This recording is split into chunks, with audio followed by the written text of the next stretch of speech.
If you want to know how to deactivate Messenger account, then this is the right video for you.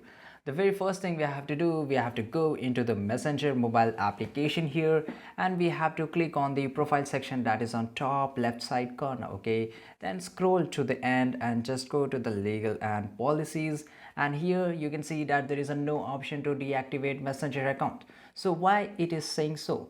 This is happening because Messenger and Facebook app is connected to each other. So if you want to deactivate Messenger account, you have to default deactivate your Facebook account, right? You can't do any of the one apps. So we have to deactivate our Facebook account to deactivate our Messenger account, right? So deactivate our Facebook account, we have to click on the three lines which is on top right side corner.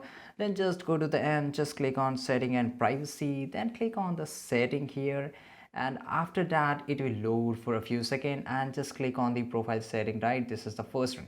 So click on here, and here you can see that there is the option of privacy. Okay, so just click on the privacy, but you can see that there's no option to deactivate your this Facebook account, right?